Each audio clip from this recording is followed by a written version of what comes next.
Hej, jeg er religionsnørden. Vi skal snakke om etik i dag. Etik handler i bund og grund om, hvordan mennesker skal opføre sig, og hvad der betragtes som værende rigtigt og forkert. I denne korte film vil jeg fokusere på lykkeetik, som man også kan kalde for utilitarisme, udfaldsetik eller nytteetik. Målet for dette gren inden for etikken er at skabe mest mulig lykke og mindst mulig smerte, og så er den enormt fokuseret på at skabe det bedst mulige udfald af en handling. Det er også derfor, at man tit kalder den for udfaldsetik. Lykkeetikken siger, at menneskets natur grundlæggende er egoistisk. Det betyder, at mennesket gerne vil have maksimal selvudfoldelse og mulighed for selvhævdelse, og så vil det gerne have så meget egen nytte som muligt. Mennesket er også rationelt. Det har mulighed for at overveje, hvad det sandsynlige udfald af en handling kan være. Det betyder, at man skal overveje, om man af og til skal tøjle sin egoisme for på lang sigt at opnå mest mulig selvudfoldelse og egen nytte. Grunden til, at man er nødt til at tøjle sig selv en gang imellem, det er, at stort set alt sker i vekselvirkning med andre mennesker. Hvad det betyder er, at mennesker sjældent gør noget alene. Vi er jo flokdyr, og næsten alt, hvad vi foretager os, foregår sammen med andre mennesker. Det gør, at der altid er reaktioner på vores handlinger. Så når vi overvejer, om en handling skal udføres, skal vi tænke over, hvilket resultat vi kan forvente, og hvilke reaktioner der kommer på handlingen. Det er man nødt til rationelt at overveje, inden man udfører handlingen, for ellers så kan man risikere, at der kommer mere smerte end lykke på den lange bane. Her er et eksempel med institutionslederen Bent, der mobber nogle små børn. Det synes Bent er enormt sjovt, og det får han vældig meget selvudfoldelse og altså lykke ud af. Han synes i hvert fald, det er sjovt, indtil børnenes reaktion er sladret til deres forældre. Lige pludselig er den smule selvudfoldelse, som Bent fik, lavet om til noget, som virkelig ikke var hans hensigt.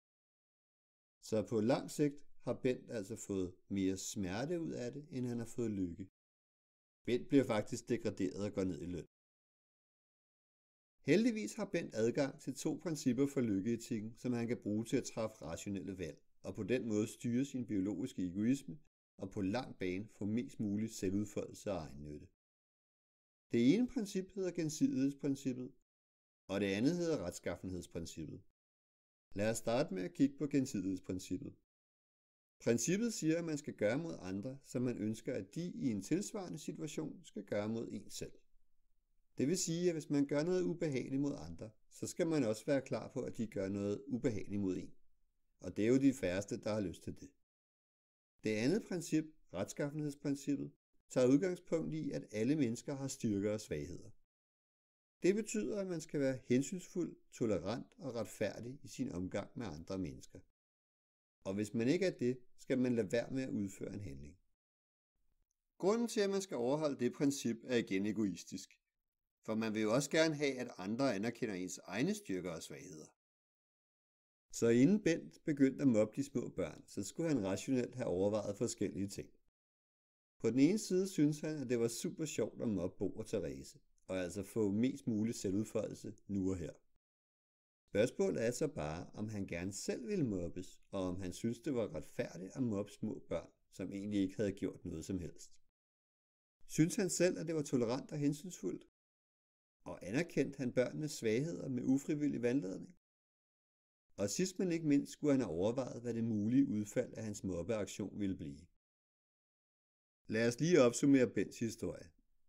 Bent ville have fået meget mere lykke ud af det, hvis han havde begrænset sin biologiske egoisme og trang til selvudfoldelse, selvhævdelse og egennytte, og altså havde undladt at udføre handlingen.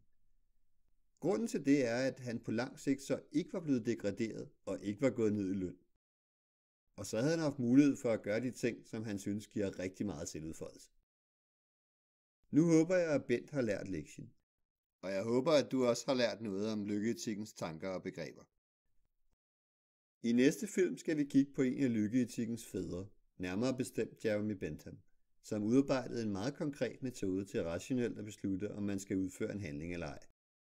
I må have det rigtig godt, til vi ses igen. Hej hej.